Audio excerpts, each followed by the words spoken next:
Hello friends, आज हम लोग अपना जो इंडियन कॉन्स्टिट्यूशन का सीरीज चल रहा है उसको कंटिन्यू करेंगे।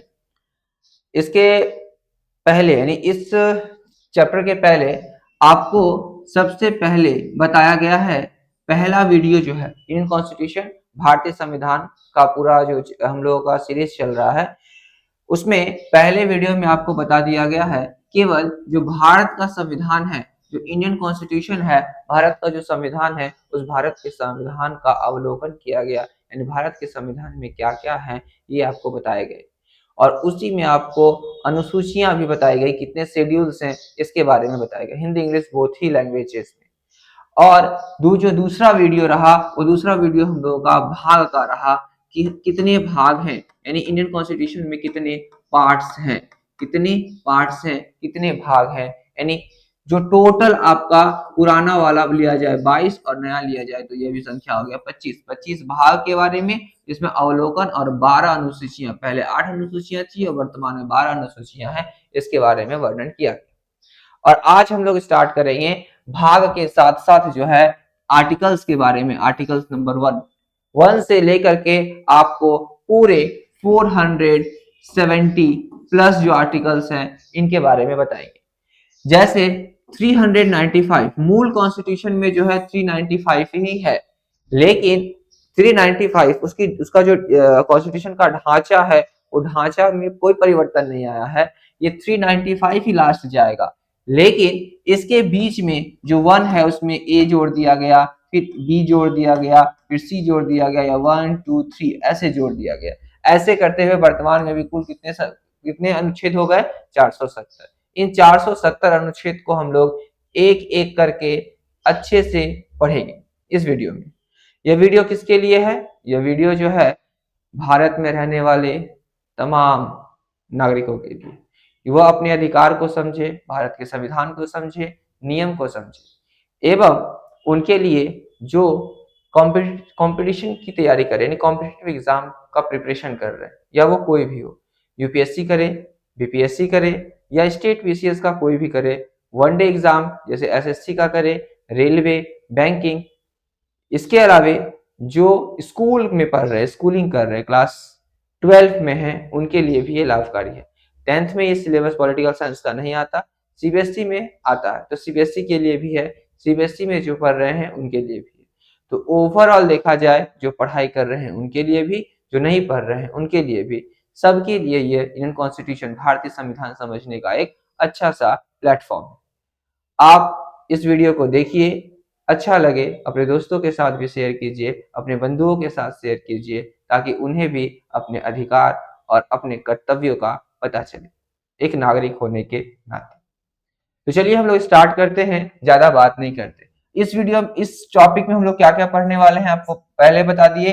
पूरे अनुच्छेद के बारे में पढ़ेंगे, जो हम लोगों का कुल कितने अनुच्छेद हैं, टोटल अनुच्छेद के बारे में पढ़ेंगे। यदि आप ये वीडियो यहां से अभी से स्टार्ट कर रहे हैं तो पीछे जो 2 वीडियोस हैं, ये 2 वीडियो को आप जरूर देख लीजिएगा। देखने से आपका कॉन्सेप्ट जो है वो क्लियर हो जाएगा। 2 वीडियो देखने के बाद ही ये आप तीसरा वीडियो देखिएगा तो आपको अच्छा समझ में आएगा। तो चलिए आज हम लोग स्टार्ट करते हैं। इंडियन कॉन्स्टिट्यूशन, भारत के संविधान में कुल आर्टिकल कितने थे? जो मूल संविधान में जो आर्टिकल्स की संख्या है, अनुच्छेद की संख्या है वो 395, वर्तमान में 470 प्लस। इस 395 को आज हम लोग पढ़ेंगे, जिसमें से पहला, यानी हम लोग पार्ट वाइज भी पढ़ेंगे। पार्ट एक में पहला अनुच्छेद, अनुच्छेद नंबर 1 आर्टिकल 1, इसमें क्या है? भारत का नाम और उसका क्षेत्र। Bharat, name and territory of India. Bharat का नाम, यानी भारत का नाम क्या होगा, नामांकरण किया गया, और उसका क्षेत्र कहाँ कैसे क्या होगा, इसके बारे में लिखा गया है। वो कौन से अनुच्छेद में? अनुच्छेद 1 में। अनुच्छेद 1 में भारत का नाम और उसके क्षेत्र के बारे में लिखा गया। मैं पढ़ रहा हूं, देखिए। भारत को राज्यों का संघ कहा जाता है। इसका अर्थ है भारत एक मजबूत संघ है जहां राज्य अलग नहीं हो सकते। भारत क्या है?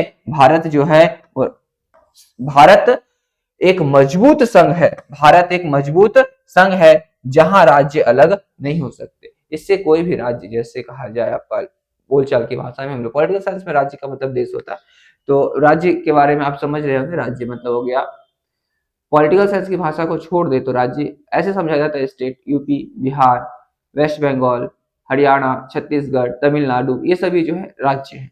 तो ये राज्य जो है कभी अलग नहीं हो सकते। इसमें भारत के क्षेत्र, राज्य, केंद्र शासित प्रदेश, राज्य, केंद्र शासित प्रदेश और अधिग्रहण क्षेत्र शामिल होते हैं। यानी भाग 1 में लिखा हुआ है कि सबसे पहला उसके नाम के बारे में और दूसरा उसका क्षेत्र क्या होगा। क्षेत्र में कौन कौन से क्षेत्र, राज्य और केंद्र शासित प्रदेश, और इसके अलावे भारत के अंदर जितने भी अधिग्रहण क्षेत्र हैं ये सब जो हैं किसमें शामिल रहेंगे, भारत में शामिल होंगे, भारत का हिस्सा होंगे।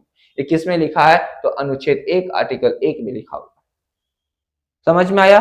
पहला अनुच्छेद 1 में क्या लिखा है, भारत का नाम और उसके क्षेत्र के बारे में। इंग्लिश एकदम जस्ट जैसे हिंदी बोले इंग्लिश वही लिखा है, India is described as the union of state. English को बार बार रिपीट नहीं करेंगे क्योंकि ये वीडियो क्या हो जाएगा, फिर लॉन्ग हो जाएगा, इसलिए हम आपको समझा रहे हैं। और सेम इसी को यहां लिखा गया। आगे बढ़ते हैं, देखेंगे, देखिए आर्टिकल 2 अनुच्छेद 2, अनुच्छेद 2 में क्या हो गया है, नए राज्यों का प्रवेश, यानी एडमिशंस ऑफ न्यू स्टेट्स, यानी नए राज्य कैसे ऐड होंगे, नए राज्य ऐड कैसे होंगे, नया राज्य बनेगा, नया राज्य लिखा हुआ है यहाँ, नए राज्य क्या होंगे, प्रवेश, नए राज्य को कैसे प्रवेश करेंगे। इसमें क्या बोला गया है, संसद को यह अधिकार है कि वह नए राज्यों को भारत में शामिल कर सकती है या नए राज्य बना सकती है।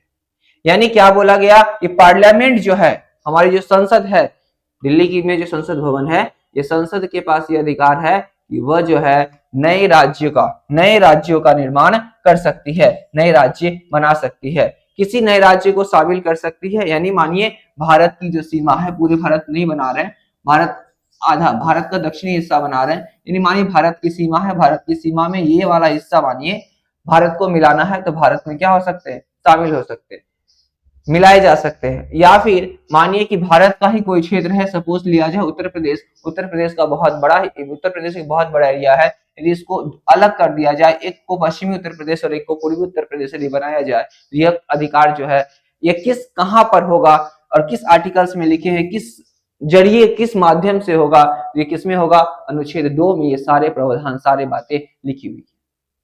तो क्या हो गया, अनुच्छेद 1, अनुच्छेद 2। अगला हो गया अनुच्छेद 3।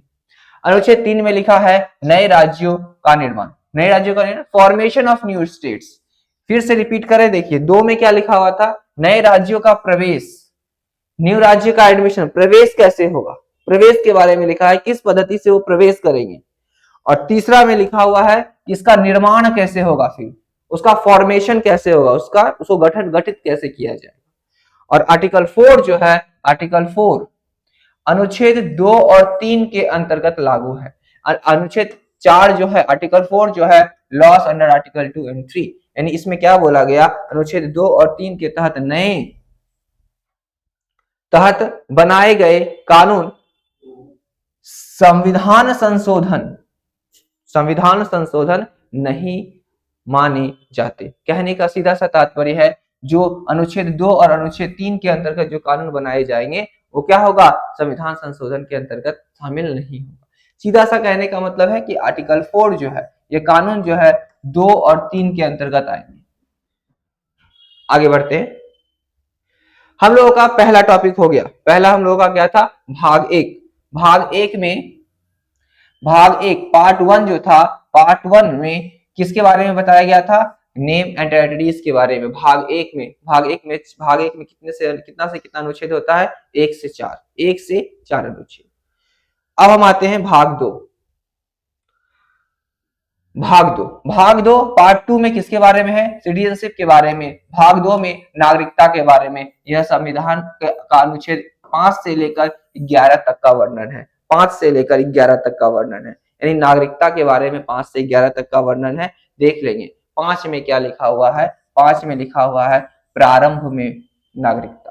प्रारंभ में नागरिकता यानी अनुच्छेद 5 यदि आपको कोई बोलेगा कि सिटीजनशिप यानी नागरिकता के बारे में संविधान में कहाँ लिखा हुआ है, तो कहाँ लिखा हुआ है? भाग 2 के अनुच्छेद 5 से 11 में, भाग 2 के अनुच्छेद 5 से 11 में, भाग 2 के 5 से 11 अनुच्छेद में लिखे हुए हैं, जिसमें 5वां नंबर पे क्या लिखा है? प्रारंभ में नागरिकता। इसका मतलब क्या? यह बताता है कि संविधान लागू होने के समय कौन भारत का नागरिक होगा, यानी संविधान जब से लागू हुआ तब से भारत का नागरिक कौन होगा, यह 5 बताता है। 6 नंबर क्या बताता है? 6 बताता है पाकिस्तान से आए लोग की नागरिकता, यानी जो माइग्रेट करके citizens for migrates from Pakistan से जो आए उनको कैसे नागरिकता प्राप्त है, कैसे दी जाएगी? यह पाकिस्तान से भारत आए लोगों को नागरिकता प्रदान करता है। यानी विभाजन के पश्चात जो पाकिस्तान से जो हिंदुस्तान लोग आए उनको किस प्रकार से नागरिकता दी जाएगी, कैसे नागरिकता उनको प्रदान की जाएगी, इन सब का वर्णन जो है किसमें है? अनुच्छेद 6 में है। अनुच्छेद 5 में क्या है? अनुच्छेद 5 में है कि आप कहने का मतलब कि जो भारत के वासी हैं वो जब से संविधान लागू हुआ, जब से हमारा देश बना तब से भारत में रह रहे हैं तो वो भारत के नागरिक कहे जाएंगे, ऐसा कुछ इसमें है। फिर से मैं रिपीट कर दूं, देख लीजिए क्या बोला गया। यह बताता है कि संविधान लागू होने के समय कौन भारत का नागरिक होगा, संविधान जिस समय से लागू हुआ उस समय से कौन नागरिक होगा। जैसे क्या बोला गया? Based on domicile, birth and residence के अकॉर्डिंग। अब आगे बढ़ते हैं। 6 में क्या बोला गया? पाकिस्तान से आए हुए लोगों को कैसे नागरिकता प्रदान की जाएगी, ये सब कुछ इसमें लिखा हुआ है। किसमें लिखा हुआ है? 6 में लिखा है। 7 में क्या लिखा है? माइग्रेट्स टू पाकिस्तान, पाकिस्तान जाने वाले लोग, यानी यहां से जो लोग पाकिस्तान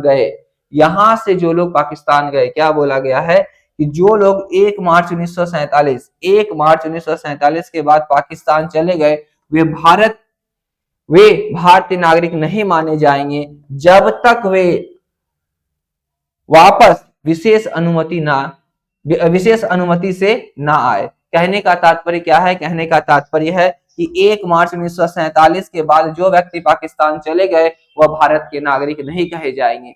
यदि उन्हें भारत की नागरिकता प्राप्त नहीं, उनको वापस भारत आना है तो उनको वो सारी प्रक्रियाओं से गुजरनी पड़ेगी जो एक नागरिकता प्राप्त करने की प्रक्रियाएं हैं। तो क्या हो गया? 7 में लिखा है पाकिस्तान जाने वाले लोगों के लिए था, पाकिस्तान जाने वाले। 6 किसके लिए था? जो पाकिस्तान से आए थे। अब 7 क्या है? पाकिस्तान से जो हिंदुस्तान से जो पाकिस्तान गए उनके लिए। और आगे है 8 अनुच्छेद क्या है? विदेश में रहने वाले भारतीयों के लिए, इंडियंस अबॉर्ड, यानी विदेश में रहने वाले भारतीयों के लिए है, यानी विदेश में रहने वाले भारतीय मूल के लोगों की नागरिकता दी जाती है। यानी जो लोग विदेश में रह रहे हैं और भारत की नागरिकता प्राप्त करना चाहते हैं उनको इस संविधान के अंतर्गत बहुत जो बातें लिखी गई हैं वो अनुच्छेद 8 में है कि विदेश में रहने वाले भारतीयों के लिए किस प्रकार की नागरिकता की व्यवस्था की गई या की जाएगी, इन सब के बारे में जो है अनुच्छेद 8 में लिखा है। सपोज मानिए कोई व्यक्ति बहुत दिनों से भारतीय थे, उनके माता पिता उनके दादा दादी भारतीय थे और वो चले गए विदेश और वो भारत वापस आना चाहते हैं तो उन्हें किस प्रक्रिया से गुजरना होगा? उन्हें भारत की नागरिकता लेनी होगी या यहाँ के जो लोग हैं इंडियंस जो हैं वो कहाँ रह रहे हैं? विदेशों में रह रहे हैं। तो इन सब का जो लेखा जोखा है वो किसमें है? अनुच्छेद 8 में है, आर्टिकल्स 8 में लिखे हुए हैं। अगला देख लेंगे हम लोग आर्टिकल 9 अनुच्छेद 9 विदेशी नागरिकता लेने पर कहा गया है यदि कोई व्यक्ति स्वेच्छा से किसी अन्य देश की नागरिकता लेता है तो वह भारतीय नागरिक नहीं होगा। यह क्या किसमें लिखा है? अनुच्छेद 9 में लिखा है। अनुच्छेद 9 में लिखा है कि यदि कोई व्यक्ति स्वेच्छा से यदि किसी अन्य देश की नागरिकता लेता है तो उसे भारत की नागरिकता नहीं मिलेगी, भारत की नागरिकता नहीं रहेगी। मतलब सपोज मानिए कि आप जो है भारत में रह रहे हैं और किसी कारण से आप क्या किए? विदेश चले गए और विदेश में ही क्या किए? विदेश की जो प्रक्रिया थी उससे वहां की नागरिकता ले ली। विदेश कहने का मतलब आप अमेरिका, कनाडा कहीं भी जा सकते हैं। गए और वहां की नागरिकता ले लिए तो आप भारत के नागरिक नहीं कहे जाएंगे। किसमें लिखा है? आर्टिकल 9 में, यानी अनुच्छेद 9 में यह बातें लिखी गई है। अगला देख लेंगे आर्टिकल 10, नागरिकता का जारी रखना। नागरिकता का जारी रखना क्या बोला गया? जो व्यक्ति इन प्रावधानों के तहत नागरिक है वह संसद द्वारा बनाए गए कानूनों के अधीन नागरिक बना रहेगा।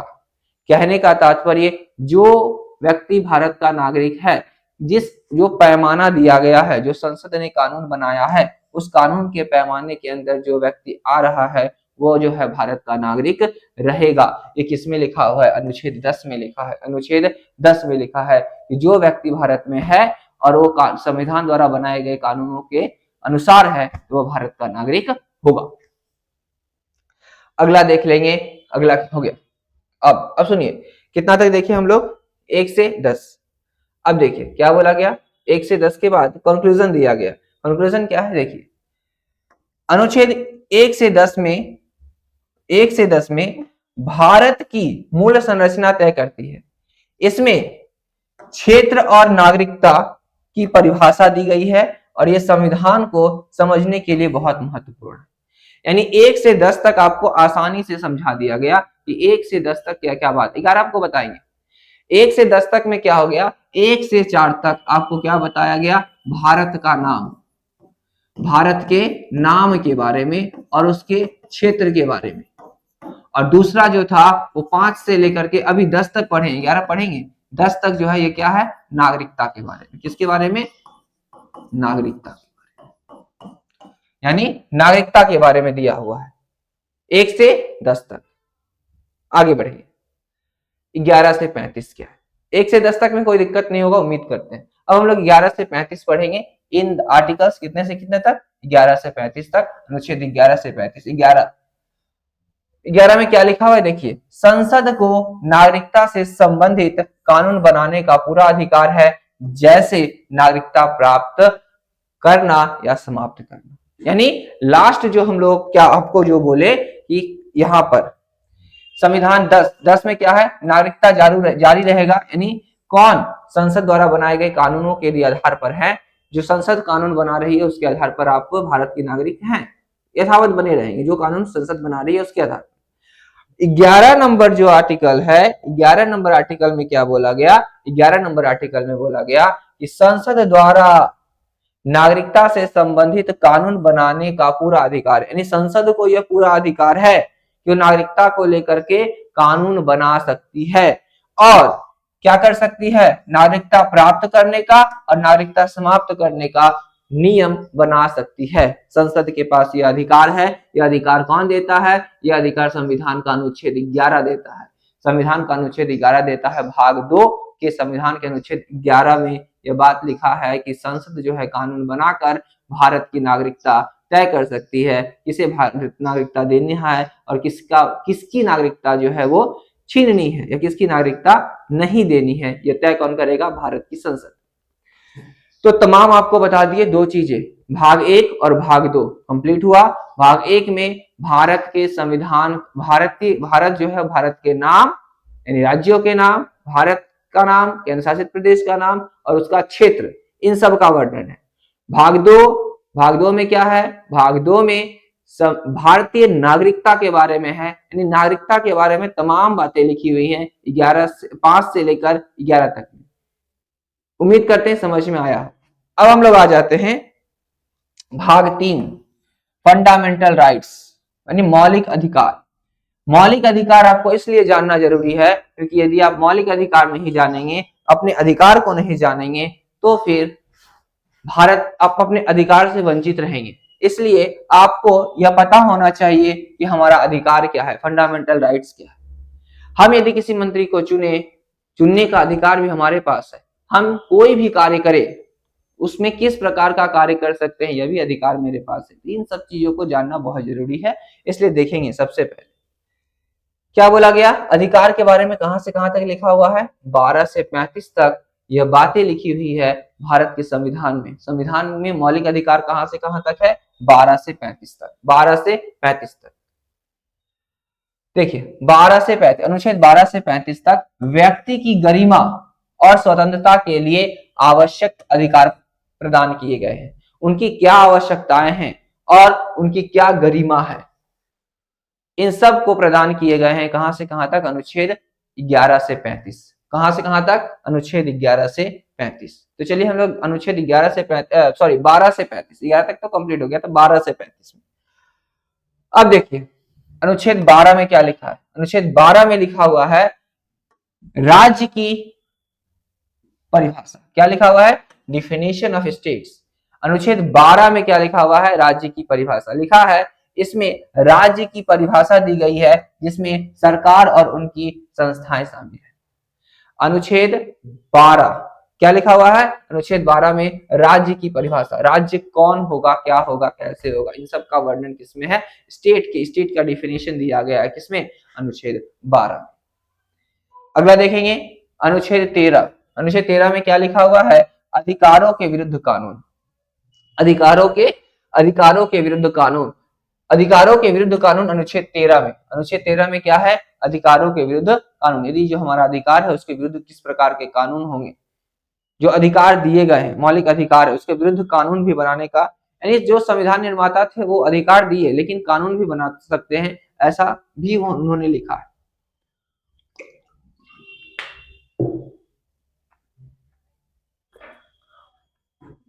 देखेंगे कैसा कानून? देखिए, जो भी कानून मौलिक अधिकारों के खिलाफ होगा वह अमान्य होगा। यानी जो मौलिक अधिकार दिए गए हैं, जो फंडामेंटल राइट्स दिए गए हैं, किसको? फंडामेंटल राइट्स दिए गए हैं किसको? फंडामेंटल राइट्स दिए गए हैं भारत के नागरिकों को। फंडामेंटल राइट्स किसको दिए गए हैं? भारत के नागरिकों को। इस फंडामेंटल राइट्स जो दिए गए हैं नागरिकों को, यदि जो कानून, कोई भी कानून बनता है तो उस कानून अधिकार के खिलाफ होगा तो वो अमान्य माना जाएगा। सीधा सा कहने का क्या मतलब है कि ऐसा कानून जो मौलिक अधिकार का हनन करता हो वह कानून मान्य नहीं होगा, अमान्य कानून होगा। ऐसा कानून जो किसी व्यक्ति की स्वतंत्रता को छीनता हो, ऐसा कानून जो समानता नहीं करता हो, असमानता करता हो, ऐसा कानून जो व्यक्ति की जो गरिमा है उसको ठेस पहुंचाता हो, यह कानून अमान्य होगा, भले ही वो संसद ही क्यों ना बनाए। यह किसमें लिखा है? संविधान के अनुच्छेद 13 में। किसमें लिखा है? आर्टिकल 13 में, 13 में यह बात लिखा हुआ है। क्या लिखा है? अधिकारों के विरुद्ध कानून। अगला आएंगे, अब यहां से स्टार्ट होता है समान, right to equality. Right to equality, समानता का अधिकार। कहां से कहां तक? 14 से 18। 14 से 18 क्या क्या देखिए। 14 में क्या लिखा है? आर्टिकल 14 में क्या लिखा है? कानून के समक्ष समानता। कानून के समक्ष समानता। कानून के सामने यानी लॉ के सामने जो है सब व्यक्ति जो है वो समान है। आपको एक बात मैं और क्लियर कर दूं, यह संविधान, हमारे समाज में कुछ ऐसे भी लोग हैं जो क्या बोलते हैं कि किताब में लिखा हुआ कुछ और होता है और समाज में चलता कुछ और है। सच्चाई यह है कि व्यक्ति जो है वो अपने अधिकार को जानते ही नहीं। यदि कुछ व्यक्ति ही इस अधिकार को जानते हैं, यदि तमाम व्यक्ति इस अधिकार को जान जाए तो जितने भी शीर्ष पर बैठे हुए लोग हैं जो नागरिकों को प्रताड़ित करते हैं, नागरिकों को परेशान करते हैं, यदि वो नागरिक अपने अधिकार को जान जाए, अपनी गरिमा को जान जाए, अपना उनका वो क्या मतलब क्या बोले, उनके लिए क्या है ये वो जान जाए, यानी संविधान उन्हें क्या अधिकार दिया है यह वो जान जाए, तो वो प्रताड़ित नहीं होंगे, वे अत्याचार नहीं सहेंगे। लेकिन ये एक व्यक्ति के समझने से नहीं होगा, तमाम भारत के वासियों को समझना होगा। इसके लिए उन्हें अध्ययन करना होगा, जानना होगा, समझना होगा, पढ़ना होगा। क्या बोला गया? Equality before law. क्या बोला गया है अनुच्छेद 14 में? कानून के समक्ष समानता। क्या बोलता है ये संविधान जो है, संविधान के जो निर्माता है वो क्या बोल कर गए हैं? सभी को कानून के सामने क्या है? समानता मिलती है। चाहे वो बड़े उद्योगपति हो, चाहे वो बड़े लोग हो या सामान्य एक व्यक्ति है, कानून के समक्ष क्या है? सभी समान है। लेकिन यह जो है फील्ड में यानी वास्तविक रूप में दिखाई नहीं देता, लेकिन संविधान यह अधिकार देता है। इसलिए नागरिक को यह जो है जानना पड़ेगा, जानेंगे तभी आप किसी भी कार्य को अच्छे से कर पाएंगे। तो पहला क्या हो गया? पहला हो गया इक्वलिटी बिफोर लॉ, अनुच्छेद 4, कानून के समक्ष समानता, यानी कानून के समक्ष समानता क्या बोला गया है? Ensure equal treatment before law, सभी लोगों को कानून के सामने समानता मिलती है। 15 में देखिए लिखा हुआ है, 15 अनुच्छेद 15 में लिखा है भेदभाव निषेध। भेदभाव निषेध, किस प्रकार का भेदभाव? धर्म, जाति, लिंग आदि के आधार पर भेदभाव को रोकता है। यानी अनुच्छेद 15 में यह वर्णन किया गया है कि नो डिस्क्रिमिनेशन, यानी किसी प्रकार का कोई भेदभाव नहीं। किस प्रकार का? आप किसी भी धर्म के हो, यदि वो भारत के आप नागरिक हो तो वह भारत के नागरिक हो, आपको वही अधिकार मिलेगा। आप चाहे किसी भी धर्म का हो, हिंदू हो, मुस्लिम हो, सिख हो, ईसाई हो या इसके अलावा किसी भी धर्म के हो, भारत के नागरिक हैं, आप कानून के समक्ष समान हैं। आपके साथ किसी प्रकार की कोई भेदभाव नहीं की जाएगी। अगला है, आप किसी भी जाति के क्यों ना हो, आप किसी ब्राह्मण हो, वैश्य हो, शूद्र कहा जाए, इसके अलावा इसमें लिया जाए ब्राह्मण में जाए सिंह, राजपूत, यादव, कोई भी हो, आप कानून के समक्ष समान है। कोई ऊंच बड़ा और कोई नीच नहीं है, सभी समान है। लिंग, आप पुरुष हो, महिला हो या फिर ट्रांसजेंडर हो, अन्य हो, इसमें आप जो है कानून के समक्ष समान है। कानून के समक्ष आप समान है, किसी भी प्रकार का कोई भेदभाव आपके साथ नहीं किया जाएगा। यह संविधान हमें अधिकार देता है, और अधिकार में यह लिखा कहाँ है? यह लिखा है भाग 3 के आर्टिकल 15 में, भाग 3 के अनुच्छेद 15 में यह बात लिखा हुआ है। हमारे संविधान निर्माता ये लिख कर गए हैं और भारत की सरकार इसे मानने के लिए बाध्य है। आगे बढ़ते हैं। 16 में क्या लिखा हुआ है? Equal opportunity. अनुच्छेद 16 में लिखा है समान अवसर मिलेगा। यहाँ पर समान अवसर सभी को मिलेगा। समान अवसर कहने का मतलब हर एक क्षेत्र में, किस क्षेत्र में? सरकारी नौकरियों में समान अवसर देता है, सरकारी नौकरियों में समान अवसर देता है। Equal opportunity in the public employment, क्या बोला गया कि सरकारी नौकरियों में समान अवसर देता है। यह किसमें लिखा है? अनुच्छेद 16 में लिखा है। यदि आप किसी भी धर्म के हो, किसी भी जाति के हो, किसी भी आपका कोई भी लिंग हो, आपका कोई भी धर्म हो, यह मतलब नहीं रखता। आप भारत के नागरिक हैं तो आप सरकारी नौकरी के लिए एलिजिबल हैं। यह जो है संविधान का अनुच्छेद 16 जो है वो क्या करता है? आपको यह अधिकार देता है, आपको उससे कोई वंचित नहीं कर सकता। आर्टिकल 17 अनुच्छेद 17 में क्या लिखा गया है? अस्पृश्यता का अंत बोला गया है। अस्पृश्यता को समाप्त किया गया है। जैसे छुआछूत, अनटचेबिलिटी यानी छुआछूत का बात क्या है? यदि ये जो है किसी निम्न जाति का है या ये जो है समाज से अलग रहता है, ये बहुत पहले चलता था कि जो साफ सफाई की काम या अन्य प्रकार के काम करते थे, उन्हें समाज से अलग रखा जाता था, उन्हें ब्राह्मण, इसके अलावे कहा जाए और जो क्या बोलते हैं, जो उच्च वर्ग के लोग होते थे वो बोलते थे वो निम्न है और उसे दूर रखा जाता था। यह जो है भारत के संविधान निर्माता ने 17 में यह क्लियर कर दिए, अनटचेबिलिटी, किसी प्रकार का कोई छुआछूत नहीं है, सब मानव है, किसी भी प्रकार का कोई छुआछूत नहीं, मानव है। वो किसी भी स्थानों पर भ्रमण कर सकता है, यानी भारत की किसी भी सीमा पर वो भ्रमण कर सकता है, रह सकता है।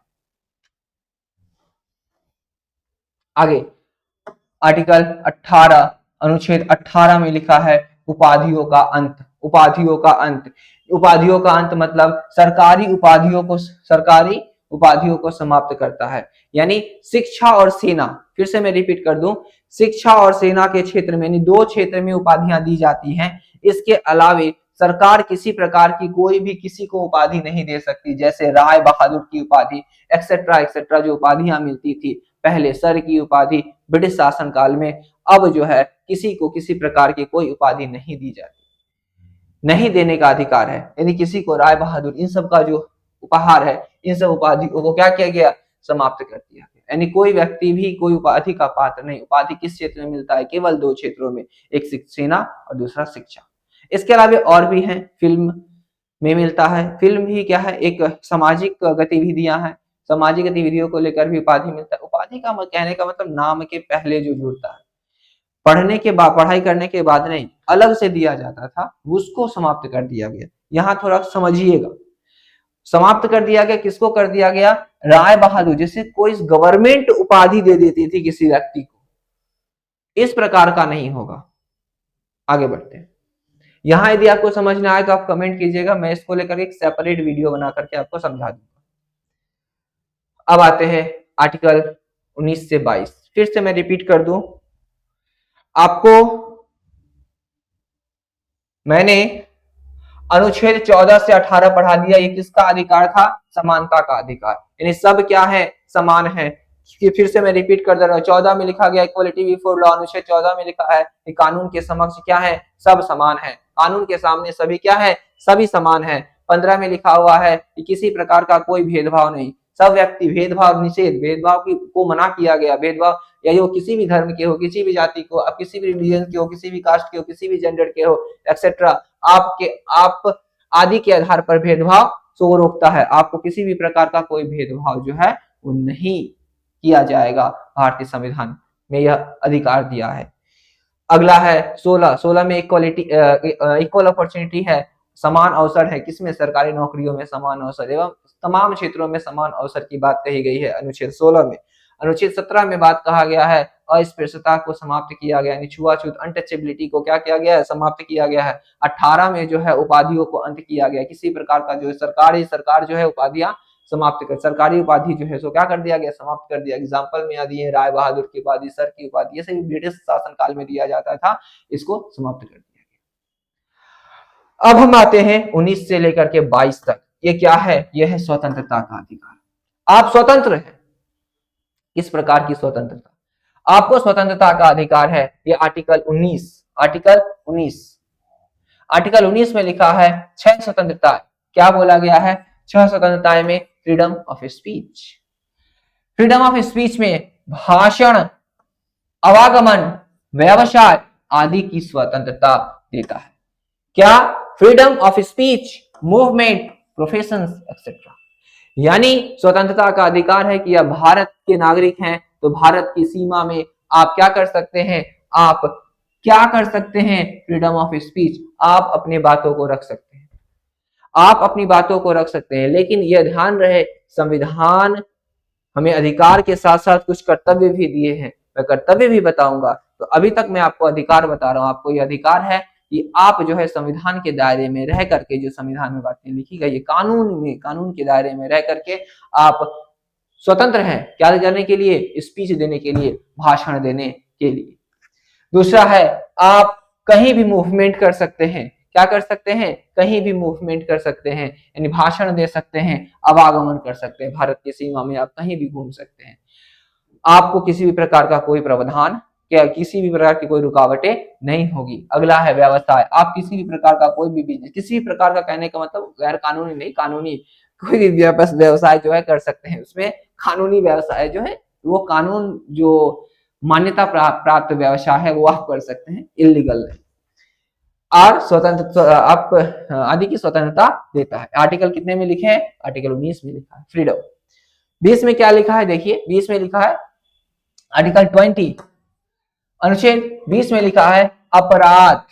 क्या लिखा है? अपराध में संरक्षण, अपराध में संरक्षण, 2 बार सजा और स्वयं के खिलाफ गवाही से बचाव देता है। कहने का मतलब है कि अपराध में संरक्षण देने का, अपराध में संरक्षण का मतलब है कि 2 बार सजा और स्वयं के खिलाफ गवाह ही से बचाव देता है। यानी 2 बार सजा और गवाही का कहने का मतलब है कि आप को संविधान यह अधिकार देता है कि आप यदि किसी भी प्रकार का कोई गुनाह किए हैं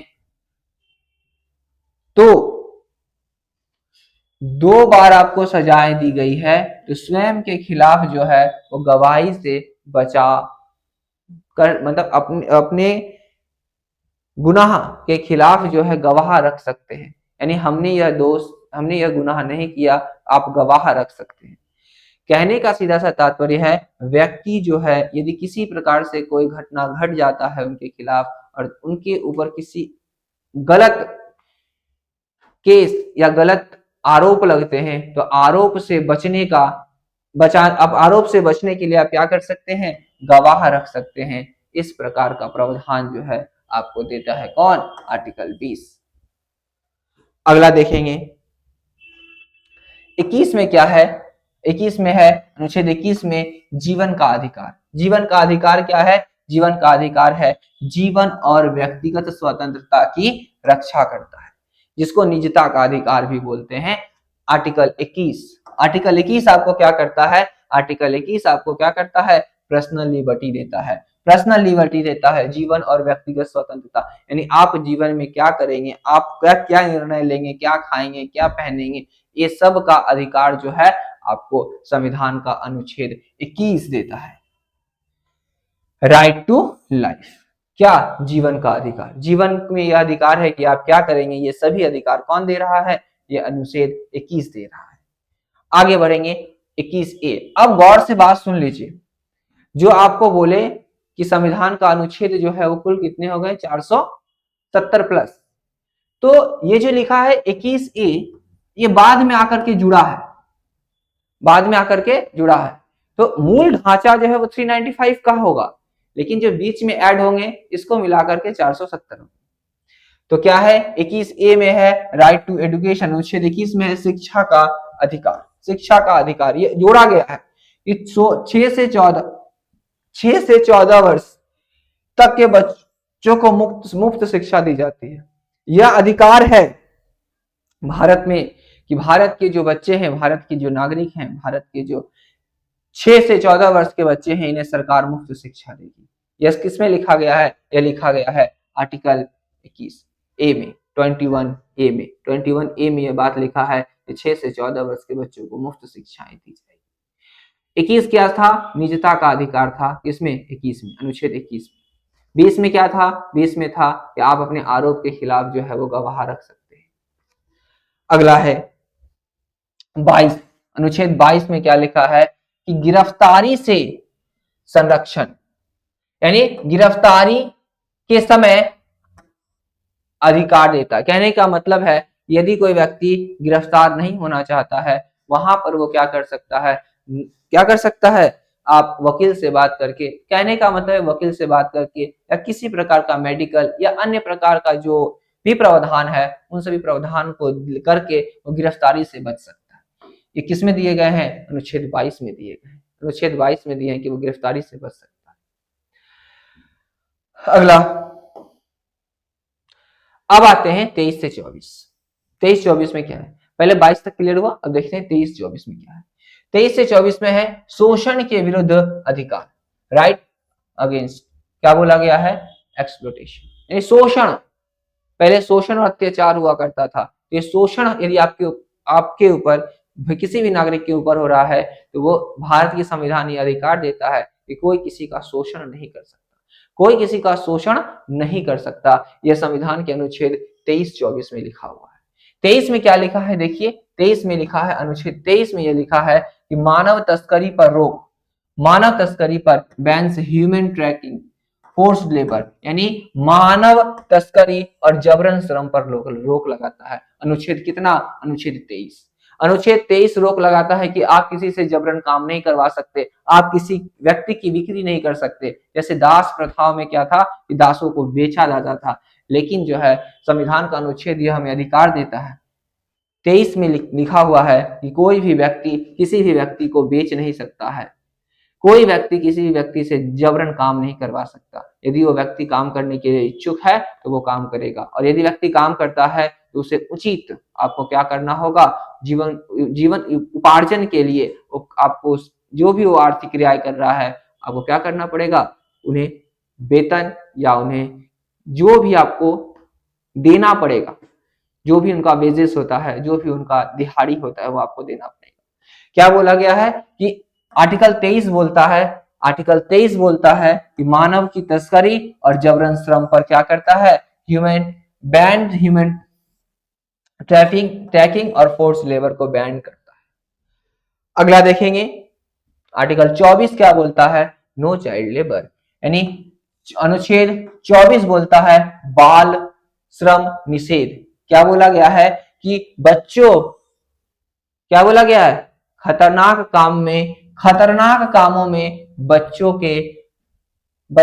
के काम करने पर रोक लगाता है। बच्चों के नहीं होगा, यहां होगा खतरनाक कामों में बच्चों से काम कराने पर रोक लगाता है। बच्चों से काम कराने पर रोक लगाता है। अनुच्छेद 14 में लिखा है बाल श्रम। बाल श्रम का कहने का मतलब है जो बालक हैं, इससे कम वाले जो बालक हैं उन्हें के ऊपर रोक लगाता है। लेकिन एक बात ध्यान रहे, इस पर थोड़ा सा विवाद है कि इस वर्ष 18 वर्ष कहने का तात्पर्य है कि 18 वर्ष में भारत की ऐसी स्थिति है कि बहुत सारे परिवारों में बच्चे कम उम्र में काम करते हैं। लेकिन भारतीय संविधान निर्माता जो है एक शब्द जो है वो जोड़ कर गए, गौर से सुनिएगा, लिखा हुआ है खतरनाक कामों। खतरनाक काम बच्चे से नहीं करवाया जा सकता। लेकिन सामान्य काम का कहने का मतलब ऐसा काम जो बच्चे कर सकते हैं, यानी कहने का मतलब जिनकी आर्थिक स्थिति अच्छी नहीं है और बच्चे को पैसों की जरूरत है, अपना वो पढ़ना भी चाहता है और काम भी करना चाहता है, तो बच्चे काम कर सकते हैं। लेकिन खतरनाक काम बच्चों से नहीं करवाना है, यह संविधान में लिखा हुआ है। तो फिर गौर से देख लीजिए क्या लिखा हुआ है, खतरनाक काम बच्चों से नहीं करा सकते, लेकिन आप उनसे सामान्य काम फोर्सली नहीं, वो स्वेच्छा से करना चाहे तो उसे करा सकते। खतरनाक काम बच्चों से नहीं करा सकते, ये संविधान के अनुच्छेद कितना में लिखा है, संविधान के अनुच्छेद 24 में लिखा है। 23 में लिखा हुआ है कि आप मानव तस्करी पर नहीं कर सकते और फोर्स लेबर नहीं कर सकते। और 14 में क्या लिखा हुआ है, सॉरी 24 में क्या लिखा है, 24 में लिखा है बच्चों से खतरनाक काम आप नहीं करवा सकते। अगला 25 से 28। 25 से 28 में आने से पहले आपको ये बता दें, आपको ये पूरा समझ में आया या नहीं, आप मुझे कमेंट करके बताएंगे कि मुझे ये टॉपिक समझ में नहीं आया, मुझे इसका फिर से मुझे ये बता दीजिए। मैं क्या करूंगा, उस टॉपिक को अलग से करके आपको समझा दूंगा। आप इसको अच्छे से देखिएगा।